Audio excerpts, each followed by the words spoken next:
it rolling, Bob? Is it rolling, Bob? Is it rolling, Bob? Songs of Social Protest, Part 4. A number of songs on Dylan's early albums engage with civil rights issues. Oxford Town is a short, slightly offhand piece written in a colloquial style. Its 5 short verses are performed over a sprightly accompaniment which Dylan himself described as a banjo tune played on the guitar. There's no chorus, but the title phrase is used repeatedly. The last line of each verse provides a sardonic comment on the situation being described. It was originally written for Broadside in response to calls for songs about the controversy about the admission of James Meredith, a black student, to the University of Mississippi. Meredith's eventual admission to the university broke down the colour bar at the university, despite the opposition of the state governor. President Kennedy intervened in the case to ensure Meredith's admission, but riots orchestrated by white supremacists followed, in which 2 bystanders were killed. But unlike Phil Ox's Ballad of Oxford, Mississippi, which relates a very literal account of the events, the song does not mention Meredith, the university, or the governor. The narrator appears to be an ordinary citizen with very little political awareness. Whether he is black or white is not revealed. He seems to have little knowledge of the political situation and may have just gone down to Oxford Town by chance. Rather than lecturing us about the morality of racism or police violence, Dylan shows the horror of an ordinary, non-political person in the face of racial conflict. All the narrator wants to do is to avoid the rioting and the police response and get away from this place. He gives us an impressionistic description of the atmosphere in the town. Everybody's got their heads bowed down. Sun don't shine above the ground. In the second verse, he is referring to Meredith. He went down to Oxford Town, guns and clubs followed him down, all because his face was brown, which is followed by, come to the door, couldn't get in, all because of the colour of his skin. But the narrator does not express any anger. His reaction to the policy of segregation is merely to ask, what do you think about that, my friend? After he tells us that me and my gal's son, we got met with a tear gas bomb, he merely shrugs, don't even know why we come, we're going back to where we come from. In the final verse we hear that everybody's singing a sorrowful tune, 2 men died neath the Mississippi moon, somebody better investigate soon. But the narrator still sounds relatively cheerful. A couple of ironic references to popular romantic songs are even thrown in. Me and My Gal is a well-known show tune from the musical and film of the same name, while Mississippi Moon is an old Jimmy Rogers favourite. In contrast to this relatively subtle approach, only a pawn in their game is an outspoken political polemic. The song was performed at a voter registration rally in Greenwood, Mississippi at the Newport Folk Festival, both in July 1963 and at the March for Freedom in Washington in August 63, but has only been played a handful of times since. It focuses on the death of Medgar Evers, a leading civil rights activist who was murdered by Byron Diller Beckwith, a white supremacist who hid behind a bush near Evers' home in order to commit the act. Beckwith was arrested for the crime, but it took until 1994 for him to be finally convicted. Dylan's approach to this case is radically different to what might be expected. Rather than condemning the murderer, he castigates the entire culture of institutionalized racism that provides the context for such atrocities. The song is delivered over minimal guitar strumming with the occasional interjection of harmonica in some live performances. All the emphasis is on the lyrics, which on the album are delivered in a particularly harsh monotone. The use of a changeable rhyme scheme and varying line lengths helps to keep listeners focused on the narrative, although in 4 of the 5 verses the same rhyme is used in the last 5 lines. This has the effect of drawing our attention to the final lines, with their rather unexpected assertions. The opening verse, which uses dramatic repetition and alliteration effectively, is perhaps the most poetic. The striking, alliterative opening, a bullet from the back of a bush took Medgar Evers' blood, is followed by 3 lines beginning with A, in which Dylan provides close-ups of the murderer's momentous actions.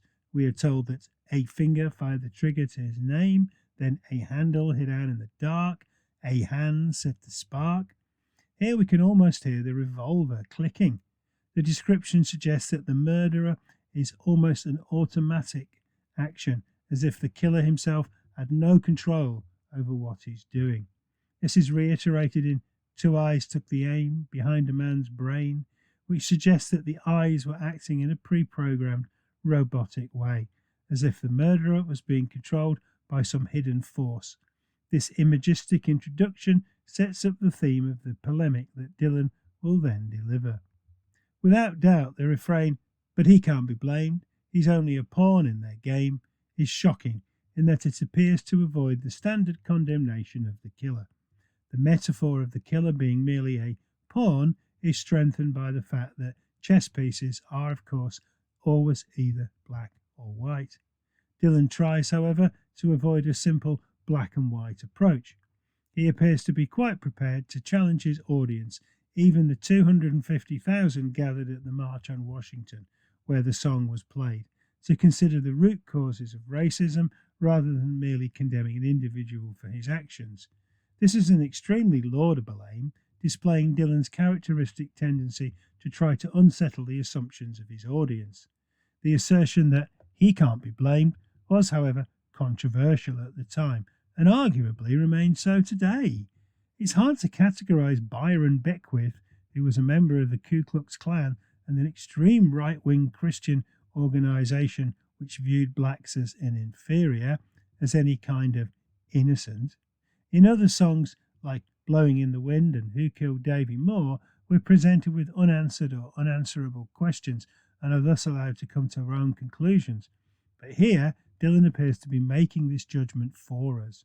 The song makes generalized but extremely pertinent points about the manipulation of poor whites, but whether Beckwith himself is a good example of someone who's been controlled in this way is certainly open to question. The song is absolutely unstinting in exposing the venal, hypocritical nature of the forces that Dylan states are controlling the murderer. The one example of reported speech in the song is the blatantly racist voice of a Southern politician who tells the poor whites that "you got more than the blacks, don't complain, you're better than them, you've been born with white skin." 11 of the line endings in the second verse repeat the same rhyme, giving the narrator's point extra heft. The short, pithy lines are delivered with a knowing cynicism, while the contrived repetition gives the impression of an unchanging and predictable pattern of bigotry. "And the Negro's name it is used, it is plain, for the politician's gain as he rises to fame." Meanwhile, the poor white remains on the caboose of the train. In the following verse, Dylan names various prominent members of Southern society: the deputy sheriffs, the soldiers, the governors, and the marshals and cops, all of whom use the poor white man like a tool. We are told that the poor white is taught throughout his life that the laws are with him to protect his white skin in order to distract him from his own disadvantaged situation. We then hear how the poor white man is taught how to walk in a pack, shoot in the back, as Beckwith did, with his fist in a clinch, to hang and to lynch, to hide neath the hood of the Klan, to kill with no pain like a dog on a chain. The piling up of rhymes perhaps becomes a little strained here, but the following assertion that "he ain't got no name" implies that any one of those brainwashed poor whites could have pulled that trigger, and that Dylan is not giving Beckwith the luxury and the free publicity of actually using his name. Finally, the scene shifts to Medgar Evers' funeral. Dylan memorably tells us that they lowered him down as a king. The song ends with Dylan imagining the unlikely scenario that the killer will end up with "only a pawn in their game" carved on his tombstone. In some ways, the song is perhaps a little heavy-handed in the way it delivers its message, but its shifting of blame from the lone killer to the wider society makes a crucial point that, in the context of the vicious struggle of civil rights at the time, certainly needed to be made. The Lonesome Death of Hattie Carroll is a far more subtle song, despite the song having a similar theme. While Only a Pawn deals with the murder of a well-known figure, The story related in Hattie, which is again taken from a newspaper report, concerns the killing of a poor black woman by a young, drunken racist. Hattie Carroll, a middle-aged worker in a bar in Maryland, was struck repeatedly and racially abused by William Zantzinger, a wealthy young plantation owner, at a social gathering in Baltimore, Maryland, in February 1963. She died later in hospital after having a stroke. The charge of murder was downgraded to manslaughter, and Zantzinger received a mere 6-month sentence. His imprisonment was even delayed until after he had supervised the tobacco harvest. He later claimed publicly that the song had painted a wholly inaccurate picture of what had occurred, but Dylan's intention is clearly to use the song to make a generalized comment on the state of American justice. In the typical manner of topical songwriters, he molds the story and exaggerates certain elements in order to deliver his message. The song combines Dylan's Guthrie-esque concern with social justice with a Brechtian dramatic focus and a number of extremely resonant poetic flourishes to create a work whose power remains undiminished with the passing of years. It became one of Dylan's best known and most performed songs, being played around 200 times between 1964 and 2012. On the Rolling Thunder Tour and in numerous subsequent iterations, it was given a full band arrangement. A number of cover versions have also appeared by Judy Collins, Christy Moore, Julie Felix, Martin Carthy, and others. The melody is an adaptation of the stately Scottish ballad Mary Hamilton, which relates how a woman murders her baby, although the arrangement is considerably more frenetic. Another model for the song is Brecht's The Infanticide of Marie Farrar, which has a similar theme and which, like Hattie Carroll, places the murder in a social context. While Only a Pawn makes a point of not naming the murderer, here Dylan puts considerable emphasis on his name, mentioning it 5 times. There's certainly no suggestion that he ain't to blame. Zantzinger, as Dylan renames him, is not a poor white, but a rich farmer with inherited wealth. As the story unfolds, the intensity of the narrative voice increases. The first 2 verses give fairly straightforward accounts, whereas in verses 3 and 4 the song becomes more passionate and poetic. Verses 1 and 2 have 7 lines, while verses 3 and 4 have 11. It is as if the storyteller has begun by trying to remain calm and detached, but because of the horror of the events, he becomes progressively angrier. The chorus is repeated identically 3 times before the final devastatingly ironic twist after verse 4. The song also juxtaposes poetic techniques with colloquial language in a highly effective way, moving seamlessly from some quite beautiful poetic expressions to forceful, if ungrammatical, declarations. The song begins abruptly without a musical intro as voice and guitar start up in unison. William Zantzinger killed poor Hattie Carroll with a cane that he twirled around his diamond ring finger. The first line is a simple statement, but the second has the distinct sense of poetic movement that characterizes much of the song. We now see the murder implement in motion, as if Zantzinger is some kind of evil magician.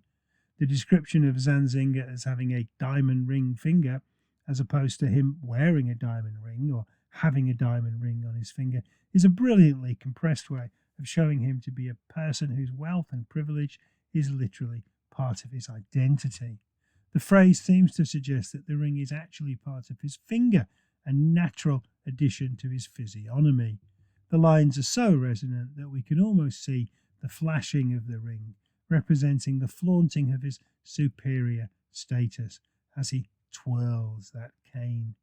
The rest of the verses, in deliberate contrast, flatly prosaic. We hear that this incident happened at a society gathering in Baltimore, and that after the murder, Zantzinger is arrested and taken to the police station where he is charged with first-degree murder. Such an abrupt account is unusual for murder ballads, which usually build up to the revelation of the crime. But the song will not be a mere account of the murder. The chorus runs, "But you who philosophize disgrace and criticize all fear, take the rag away from your face. Now ain't the time for your tears. These lines epitomize the way the song constantly shifts between intellectual and everyday language, which itself reflects the social gulf between the protagonists. The identity of people who philosophize disgrace is rather ambiguous. If the word philosophized is used in a pejorative way, this may refer to Zanzinger's family or his supporters, who merely sweep away the moral implications of his crime. Or it may relate to liberal intellectuals who, despite their public protestations of anti-racism, do not understand the real physical and moral implications of the effects of racism itself. The use of rag rather than handkerchief scathingly suggests that the implement they will use to wipe away their tears is merely a cheap piece of throwaway material. The second verse, which is concerned entirely with Zanzinger, begins with a short summary of his status. William Zanzinger, who at 24 years owns a tobacco farm of 600 acres with rich, wealthy parents who provide and protect him. We now know, if we had not already guessed, that he is from a highly privileged background. With the double positive of rich, wealthy, Dylan again slips into colloquial English. It is as if we are hearing a relatively uneducated person outlining the fact that Zanzinger is actually very wealthy. This is the kind of intimate linguistic trick that would become commonplace in Dylan songs of 1965 to 66 and beyond. Then the lines begin to take on a strange, if ungrammatical, motion of their own, just like that cane twirling round a finger. We hear that high office relations in the politics of Maryland reacted to his deed with a shrug of their shoulders, and swear words and sneering, and his tongue it was a snarling, and in a matter of minutes, on bail, was out walking. The first two lines refer to Zanzinger's relations, and the last two are about Zanzinger himself, but it's not immediately obvious who is doing the swear words and sneering. At first it seems as if this refers to the rich relatives. The implication seems to be that Zanzinger is merely mouthing the words that his relatives would say. This further shows us that he's the product of his privileged background. The use of alliteration here, contrasting the S sounds of shrug of his shoulders and swear words and sneering with the M sounds of a matter of minutes, is especially effective.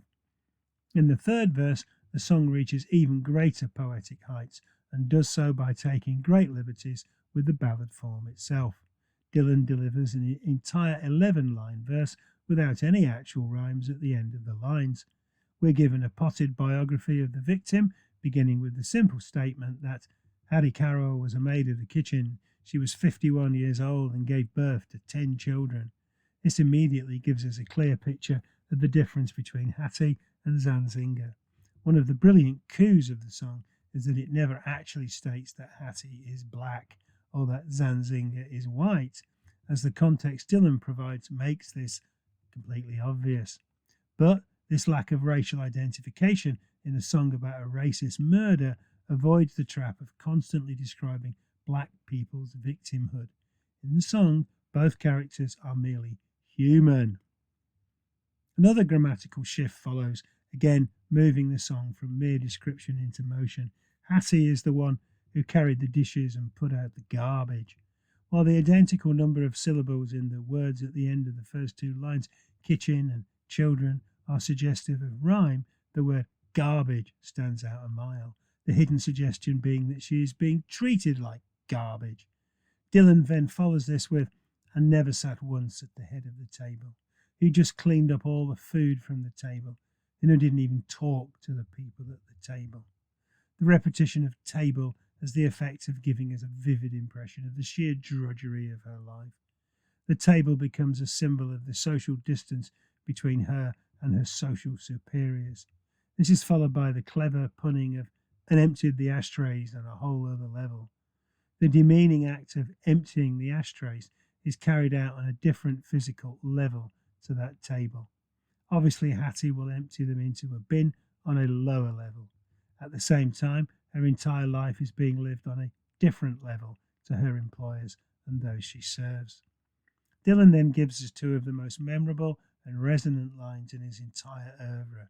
Having established the momentum of describing Hattie's actions using the active construction of who, we now begin with the active verb got.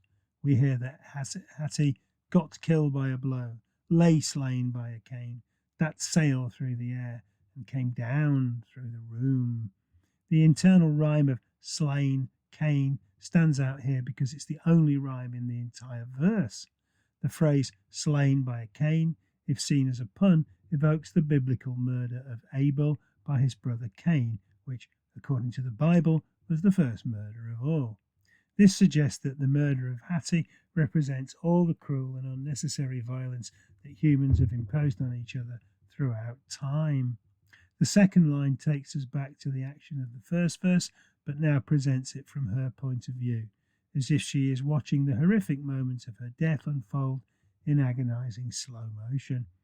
Then we get the pronounced alliteration of doomed and determined to destroy all the gentle, wherein the three D words, all signifying destruction and cruelty, are juxtaposed against the single word gentle, which summarizes Hattie's character.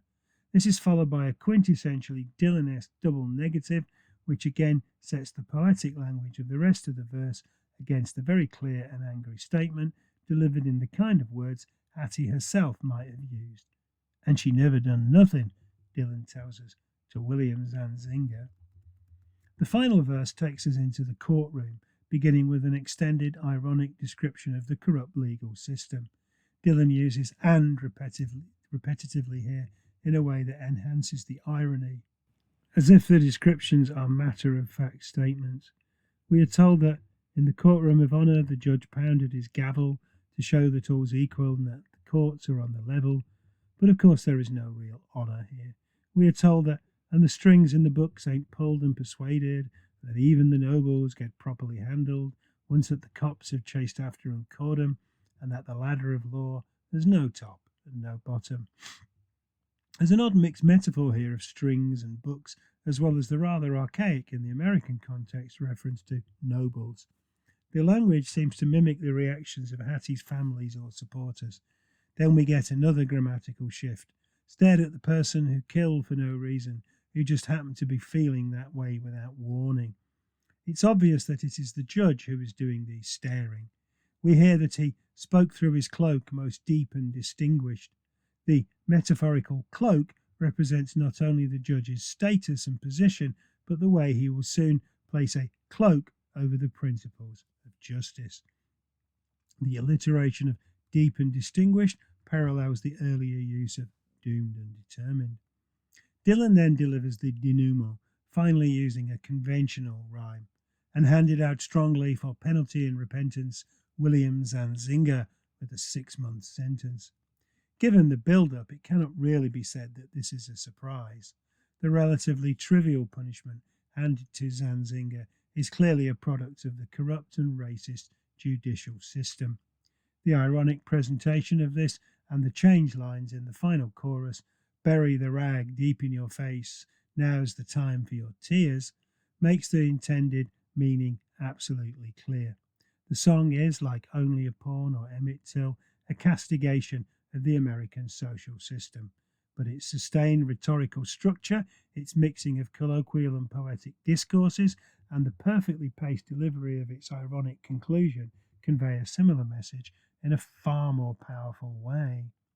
Hattie Carroll can be seen as a culmination of Dylan's protest phase. While it still contains the Guthrie-esque concern with relative social justice, its use of language predicts the move into symbolist poetry that will dominate the next phase of Dylan's career. Its portrayal of character is clear and delineated, with the characters themselves being emblematic of highly unequal social system in which racism is institutionalized.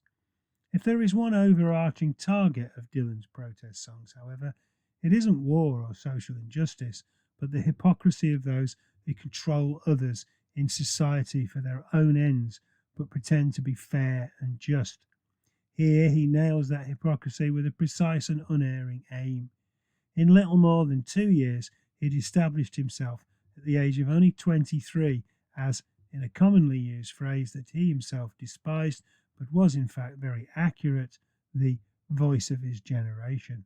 No other songwriter, poet, or prose writer gave voice to the concerns of people of his age about a society still trapped in the racist assumptions of the past, or a world which was apparently teetering unsteadily on the edge of destruction.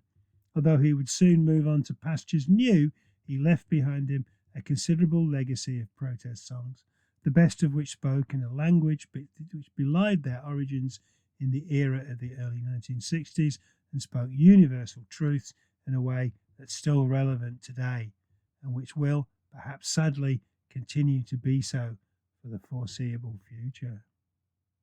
Is it rolling, Bob? Is it rolling, Bob? Is it rolling, Bob?